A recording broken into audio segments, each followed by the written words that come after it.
There is a life's work in the portfolio of garden designer Arabella Lennox-Boyd. 6 gold medals at Chelsea, 50 years of creating gardens for everyone from the Duke of Westminster to Sting and Trudy Styler. 50 years in which every new garden has been, and continues to be, a discovery. It's a whole new world of adventure and of fun, because I think that gardening should be fun. Even designing a tiny garden, I want to have fun. Trained in London, Arabella Lennox-Boyd came to see the importance of observation. Her life has taken her to gardens in Europe, Japan, China, and the Islamic world. Those influenced her work, public and private. But a little part of her will forever be where she was born and grew up, Italy. What I liked was the wilderness around us and the natural landscape. That was my connection. It was really with the wildflowers and nature. One has to be in contact with nature. I think nature teaches you so much.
Arabella Lennox-Boyd's life has been one of contrasts. A childhood at the family house in Italy, a move in her 20s to London, where she started a small garden design company, and then marriage to the Conservative MP Sir Mark Lennox-Boyd, who was variously Parliamentary Private Secretary to Margaret Thatcher and Under Secretary of State at the Foreign Office. I love this hosta. I wish I remembered the name. Which is how she found herself in Lancashire, where Sir Mark was Member of Parliament for Morecambe and Lonsdale, with a new home, Gresgarth Hall. After Italy, was it a shock? It could have been. No, I tell you, I'm never shocked. I was philosophical. I've always wanted to have a country house, and my husband, it's his career.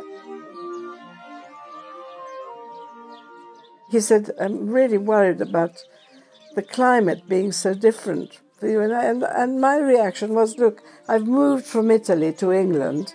Whether it's a bit colder or wetter, it doesn't make any difference to me.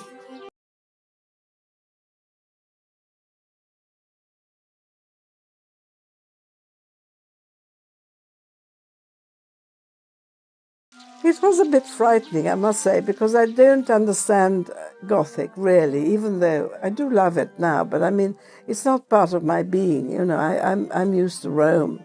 So Gothic was like a bad word in my childhood. And also at the bottom of a valley, as opposed to being on top of a hill.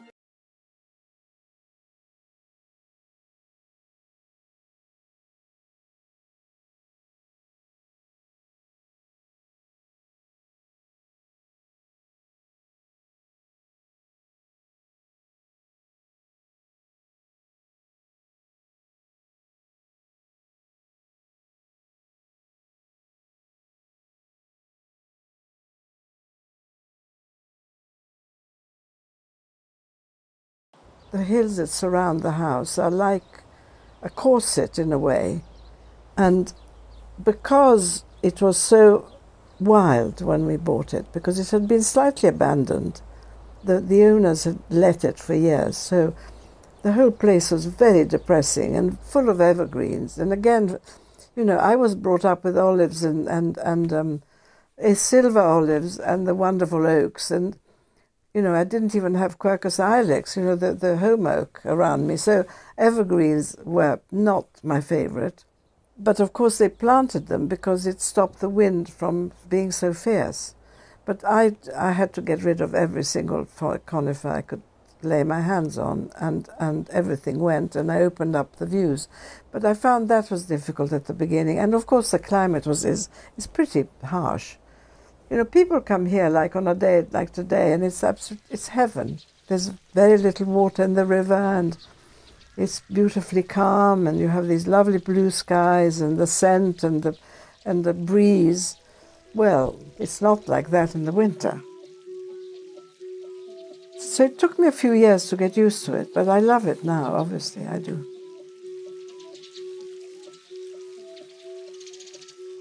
Gresgarth would, in time, speak to Arabella Lennox-Boyd's skill as a designer. It's emerged over 40 years and continues to evolve. Here she is, of course, designer and client. And the plan of this garden was made not before, but after she laid it out, the exact reverse of the procedure she now uses with her other clients. When we bought the house, the garden, there was hardly any garden at all, and first thing I did was to enlarge the garden. And actually, this was when I was thinking of the design of the garden. But when we actually arrived, I planted the first 6 magnolias on this bank on the other side of the river, very, very steep, and very little soil over rocky ground. But I redesigned the entrance and then the terraces round the house and the lake and everything else. But it wasn't all designed at once. I designed it over the years, and it kind of developed. And as it happens, it all makes sense at the moment. But it wasn't a conscious design. So I have the lake with the spring borders on one side, on the river side, which lead into the wild garden, and then into a very empty space with no plants at all, even though it does show a few trees. I've taken some out. And then the borders, which are facing west, and the purpose of all the hedges on that side of the garden is to stop the wind destroying the garden near the house, because we get these very strong winds. There is an area called the Lilac Walk, which was planted with a multitude of lilacs, which actually don't like it there very much. So I've planted other things, and leading on to the orchard. And next to it is the vegetable garden, which was there. The walls were there, but I redesigned the beds. Beyond that is the rhododendron wood, where I have my collection of rhododendrons and magnolias and other trees. And that leads into the wilder parts of the wood, which go up the valley for about a mile.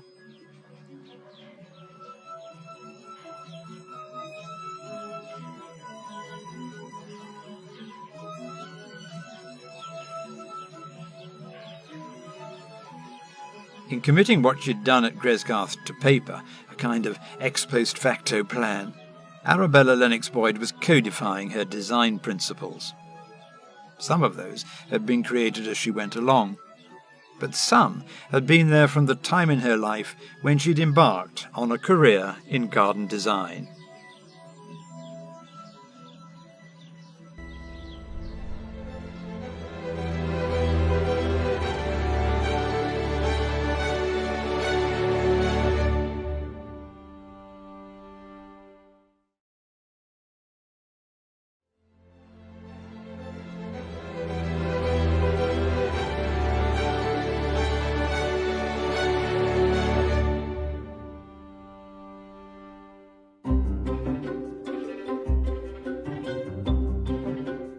In London in the 1960s, the young Arabella Parizzi signed up for a course on landscape architecture at Thames Polytechnic. She had to squeeze it in around the day job she'd taken after arriving from Italy. But if the course was long, it was also life-changing, partly because one of her tutors was Robert Cardozo. In London, he taught his students how to use the senses to assess a garden when walking around it, and, crucially, he stressed the power of observation.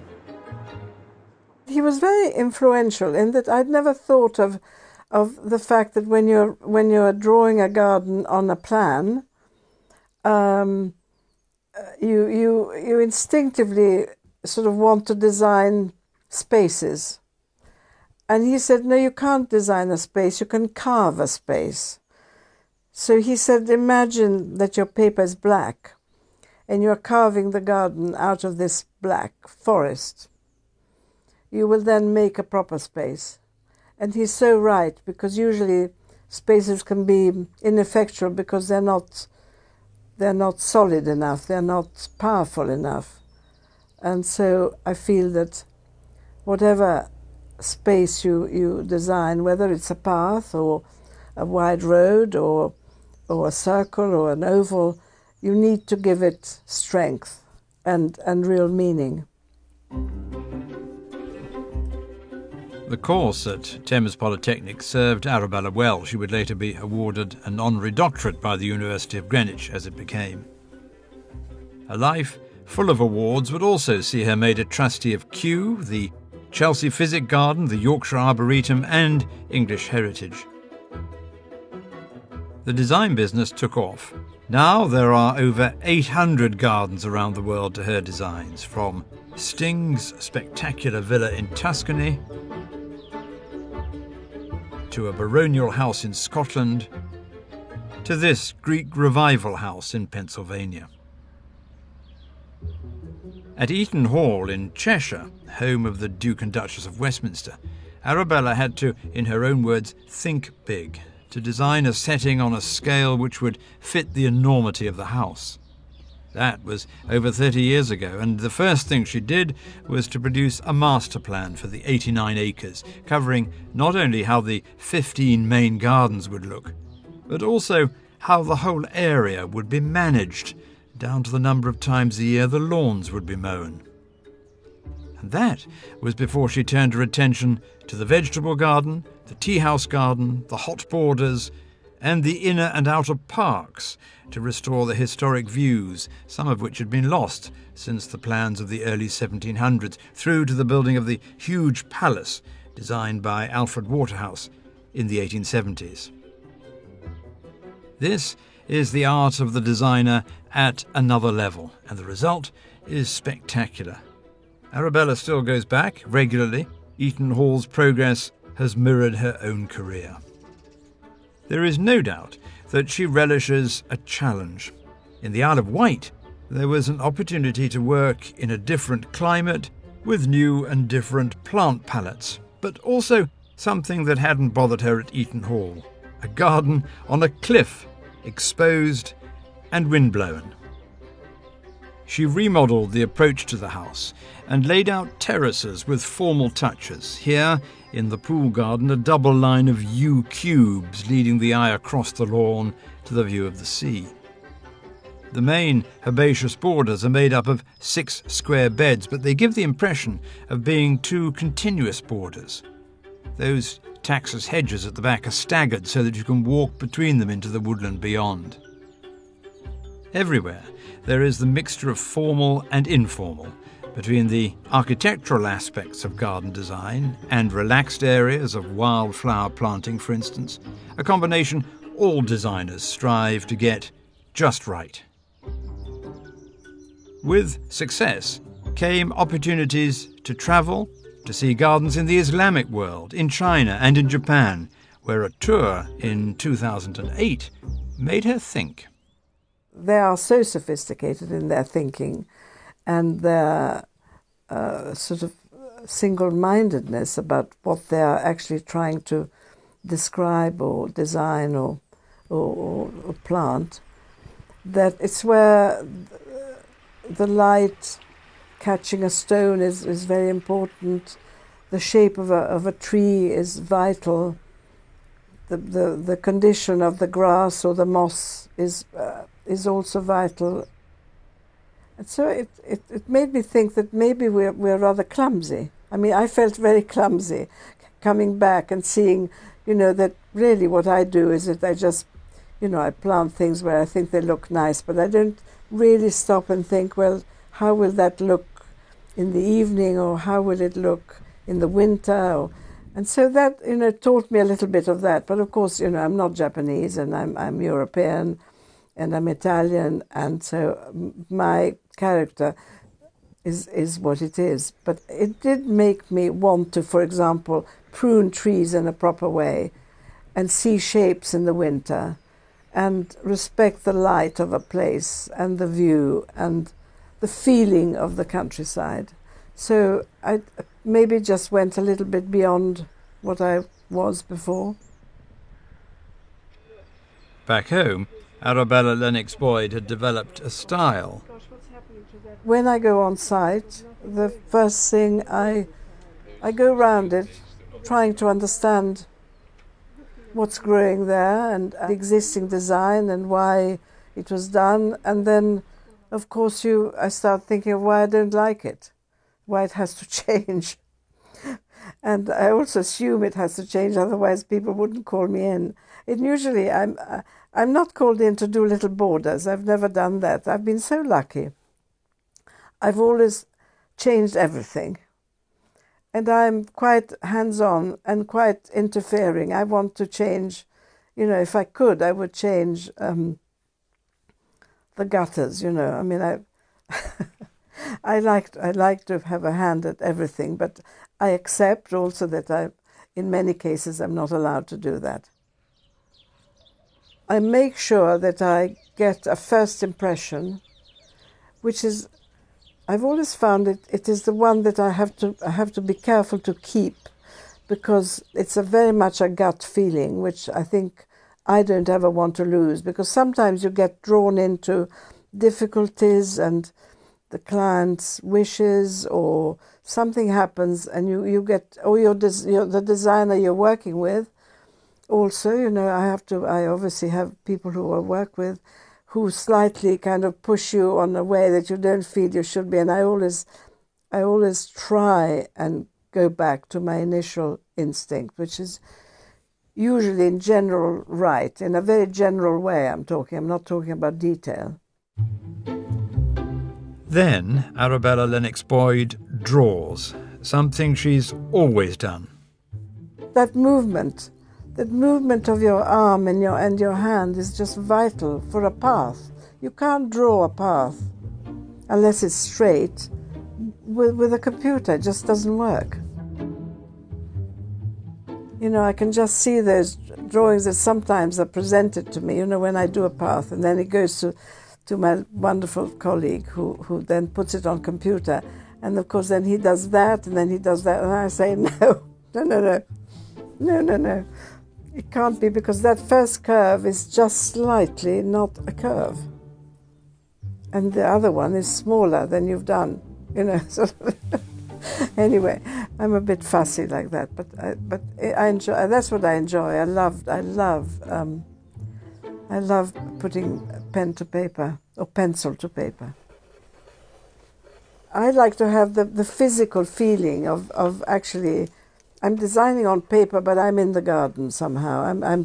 I feel that I'm through those trees and out into the open, or that I'm designing a sort of little parterre or whatever. There are often personal connections with these garden designs. In Dundee, Arabella Lennox-Boyd was asked to design a garden for Maggie's Centre, a respite house for cancer sufferers, one of many such centres established around the country, in memory of Maggie Jenks, who Arabella knew. In fact, she'd given Maggie and her husband Charles advice on garden design, and they became friends. The Maggie's Centre building in Dundee was designed by the Canadian-American architect Frank Gehry, but the area around it was left untouched.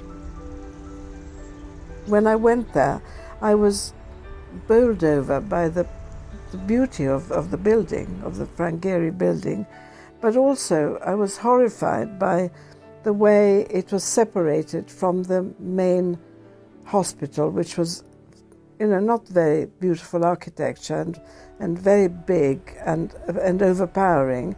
And I tried to put myself in the shoes of somebody who's been told that he's got cancer in that hospital, and then wanting to find a way to the beautiful, beautiful, inviting building down at the bottom. It was slightly below the hospital. There was no connection. There was just a sort of amorphous field and some trees. So the first idea of connecting the two was to create this space with the labyrinth, where I thought it's a design I love and I often use.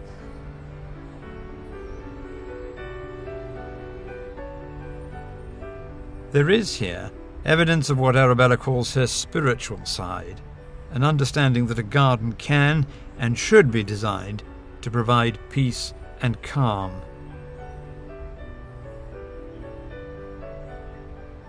Reflection has been important to her, and that informed her work in Dundee, a tribute to her friend.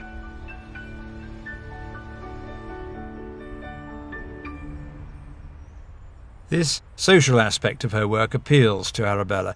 For Airfield, just outside Dublin, she helped frame an unusual kitchen garden that's open to the public, a community project with a difference. For this design, her thoughts turned to the vegetable gardens of her childhood in Italy and to Villandry, the great chateau garden in the Loire. The main thing I really loved about that was that the fact that it's so near Dublin, and that people and children and grown-ups could go and actually understand what a vegetable garden is all about. And of course, because it's open to the public, we had to make it look pretty. So there is quite a lot of beds which are planted with ornamental things, and also vegetables are very ornamental if you plant them all together.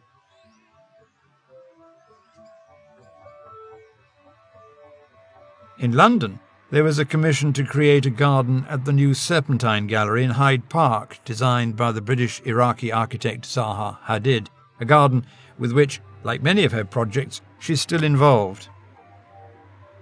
I like going back because you get these sort of wonderful impressions and experiences. But I do go back, yes. I do go back, and I did, and I was very impressed by what it looked like. We have a very good gardener who looks after it, and very important for a herbaceous border, because herbaceous borders are very indisciplined. They do what they want. So you have to keep an eye on them and kind of stop them doing what they want sometimes. Returning frequently to the gardens she's created to check that everything is just so is a thread through the story of Arabella Lennox-Boyd's design career. She keeps an office in London, though you get the feeling that most of the details are in her head, an encyclopedic knowledge not only of plants, but also of the design of the scores of gardens she's made over 5 decades. But there is one particular garden to which she's drawn more than any other, the Palazzo in Italy, where she was born, which stayed in her family and which is now in her care.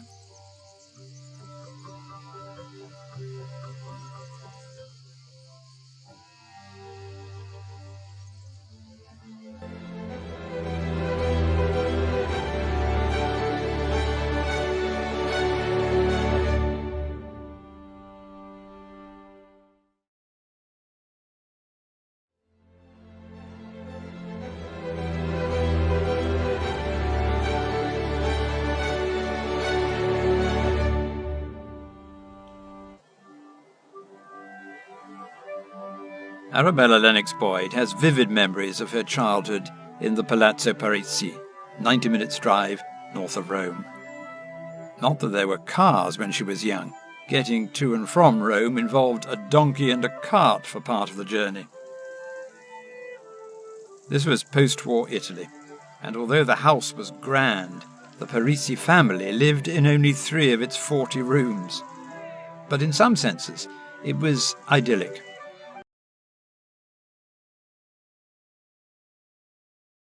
First of all, I was free. You know, I could go and where I wanted. My mother would literally sort of open the front door and out I would go, and I would have all my friends in the village and we'd go for walks. We did everything on foot, of course, or on a donkey. But we only used donkeys really for sort of, if I ever had to go back to Rome.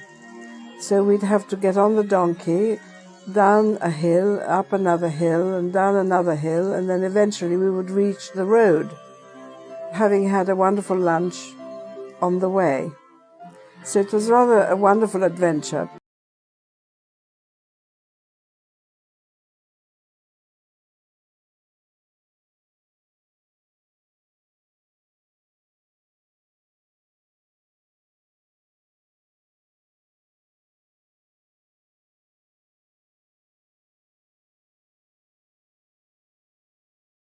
It was here on a hilltop between Rome and the Apennines that Arabella's love of nature was nurtured, that she came to love the rhythm of the seasons, the wild flowers, the freedom of the empty countryside, the genius loci, the sense of place, and the views. You had these views on one side of the Apennines and on the other of the very nearly the Roman Campagna Romana. I mean, not quite, but you could just see that there was a big plain beyond the hills, the rolling hills.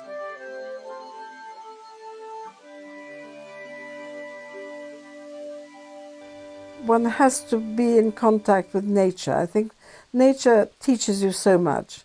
First of all, it teaches you patience, which people are very impatient. I'm very impatient too. But on the other hand, I do know to wait, because you have to wait. You know, you have to.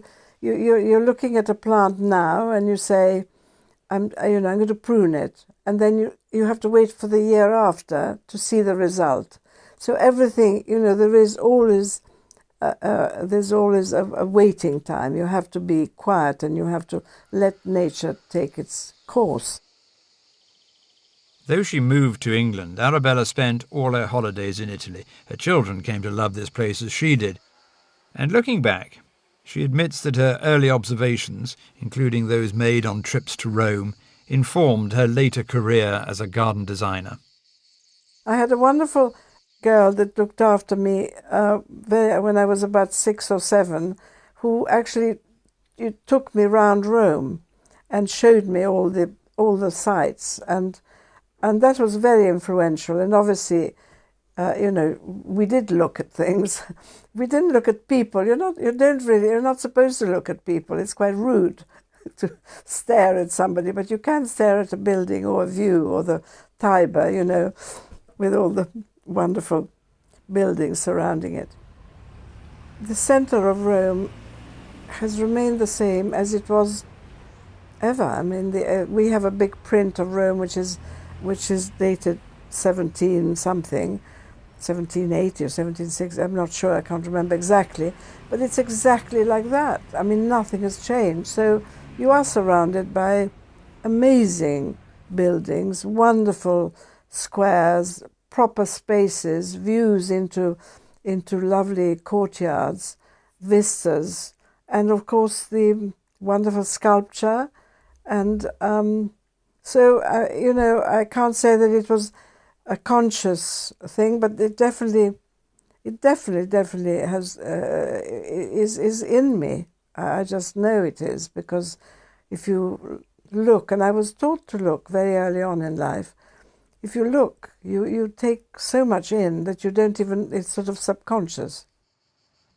It was not only the classical antiquity of Rome that impressed Arabella Lennox-Boyd. She fell in love with Ninfa, the estate south of the capital, its Roman remains rescued from dereliction in the 1920s by the Caietani family.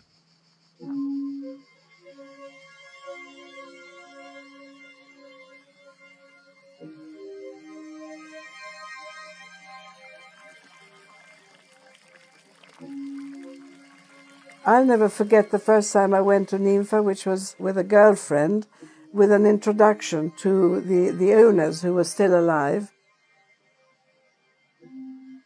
We just arrived unannounced in a very Italian way. You know, we just assumed that we would be allowed to go in. And they were having lunch, which was very embarrassing. But anyway, they were incredibly kind, and they opened the door and they said, yes, come in. And it was like walking into paradise.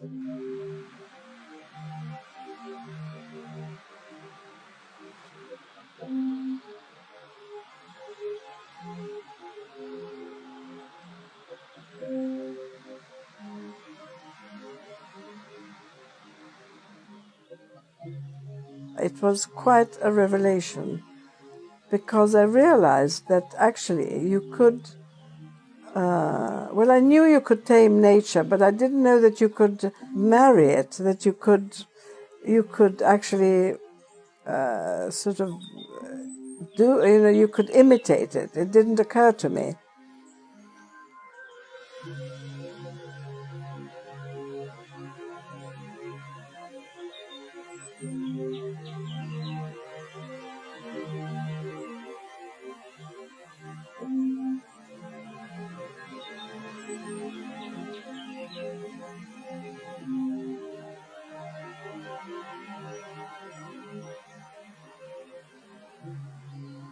You didn't expect to suddenly be confronted with water, the sound of water, the scent of flowers, and these amazing ruins of the Byzantine city which was there, covered in roses, and roses tumbling in the water. And I mean, it was just magic. The little small Roman bridge crossing it, and then the trout, huge, enormous trout, which are endemic to that river.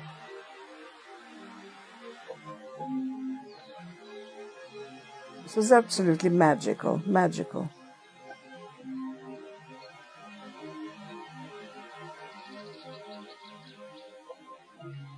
The gardens at Nympha now have the status of a natural monument visited by over 70,000 people a year.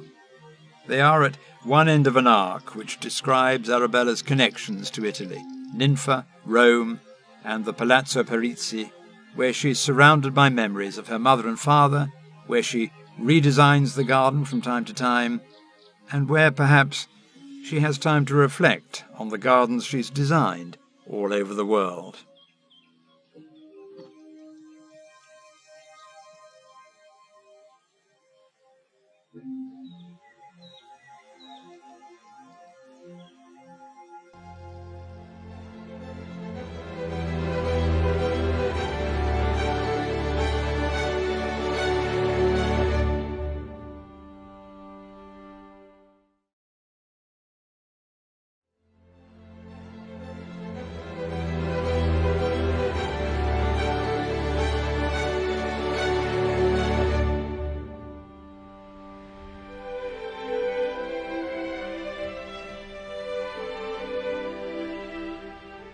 At Gresgarth Hall in Lancashire, the English home of the designer Arabella Lennox-Boyd, Lady Lennox-Boyd we should call her because of her marriage to Sir Mark Lennox-Boyd, though she doesn't use her title in her work, it's early July.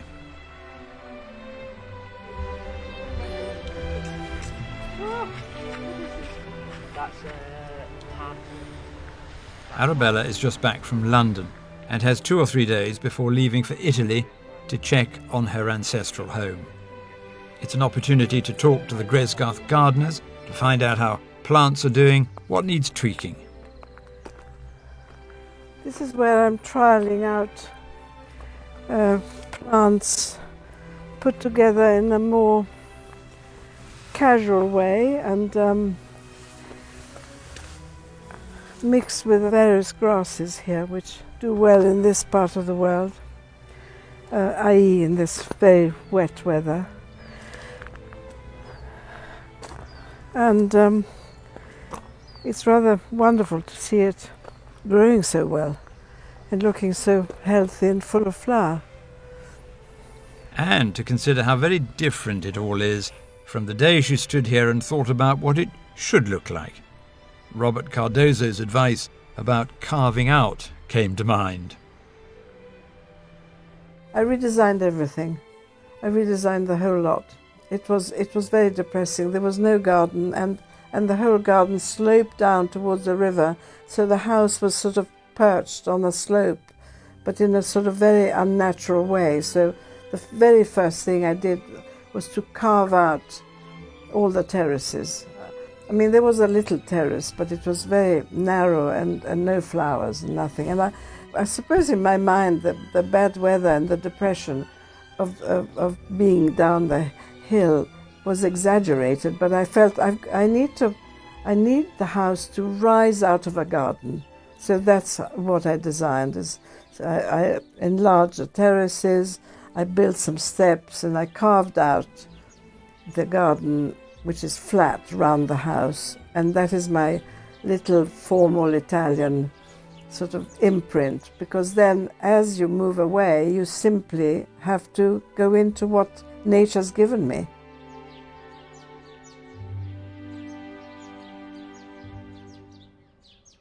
What nature gave the Lennox-Boyds was trees, hundreds of them, by now so dense that they couldn't see the river.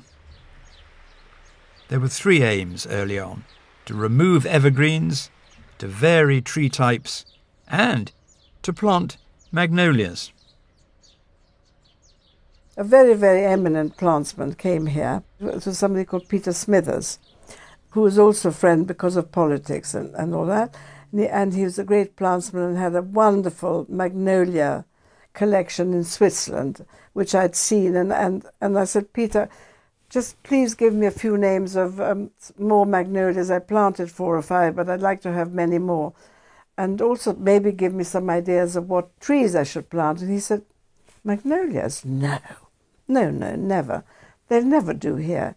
Just concentrate on alder and birch and willow. To which I said, my dear, no. And off I went, and I started my collection of magnolias, of which I have about 300 or 400 now. That rebellion paid off, and later, as a trustee of Kew Gardens, Arabella Lennox-Boyd's knowledge of trees was expanded to the point where she could make wise choices about tree planting at Gresgarth. I was told by my great friend John Simmons, who was the curator at Kew, that I should concentrate on plants that come from China as opposed from South America, because China, Sichuan in particular, or Yunnan, has got the same climate as we have here. And so I started concentrating on that and learning about that. And of course, then I started traveling, which meant that I saw these plants in the wild. And so it's become a great passion, and throughout this adventure, really, in learning about trees and where they come from and their importance and their beauty and whatever, I then started collecting.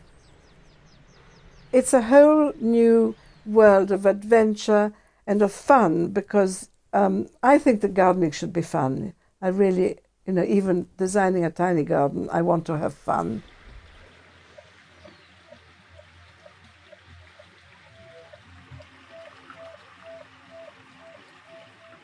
Trees are one thing, but Arabella Lennox-Boyd says she's most content in one of her greenhouses, just potting seeds and cuttings. It's a reminder that she's a plantswoman and that designing has been a way of putting her knowledge of plants to practical use. 50 years ago, one led to the other.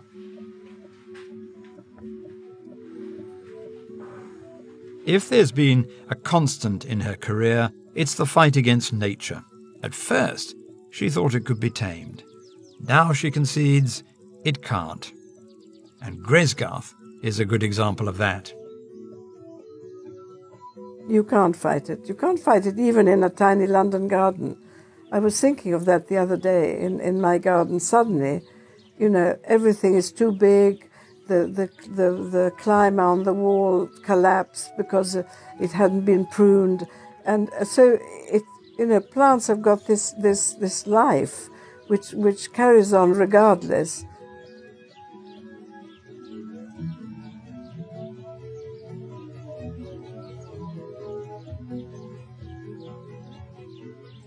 of course, here we have a very, very strong.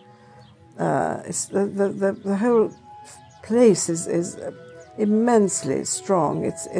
And you're constantly fighting against it. You're keeping all the weeds away. You have the river that breaks its banks because it's rained too much. There's nothing you can do about that.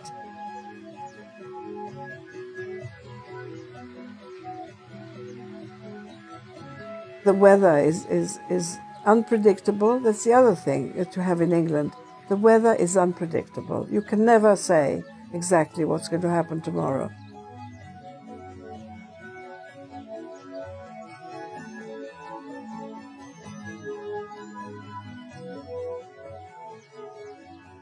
You have to accept that you can't control the growth of plants, you can't control anything in nature.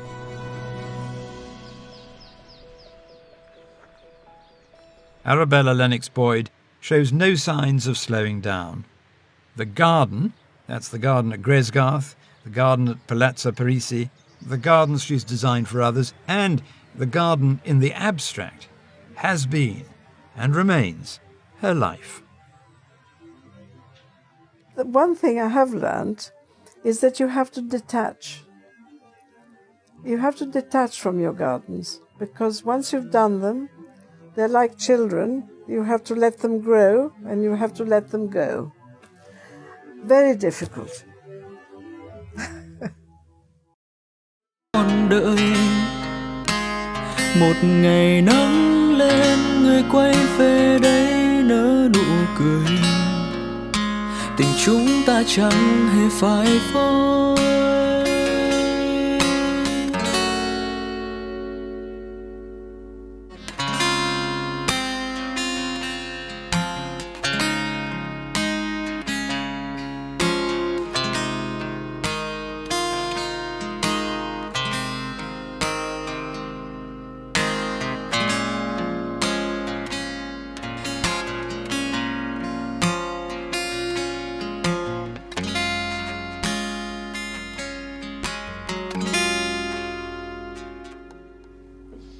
Lòng anh vẫn mong tình yêu của em sẽ mãi hạnh phúc trên.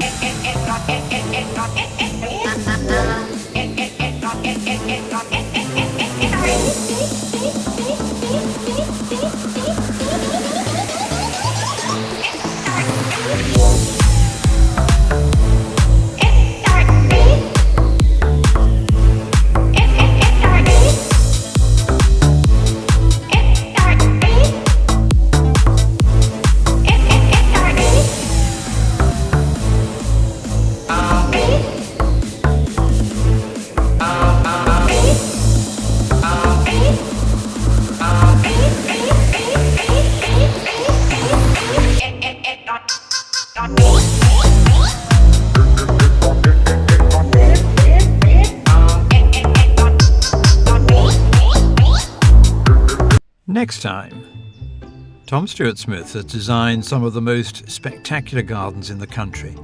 Many imagined first on paper, most integrated to the landscape, and all aimed at bringing out the spirit of the place. There are a number of holy grails, and one of them is about emplacement, making a place feel like a natural coming together of its context.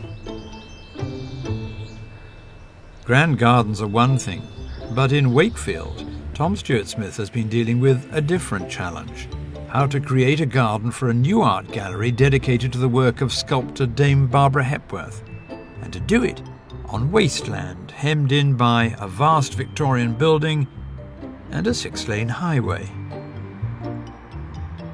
I was thinking in civic terms rather than garden terms, actually, about the importance of creating almost a sort of semi-defensible space.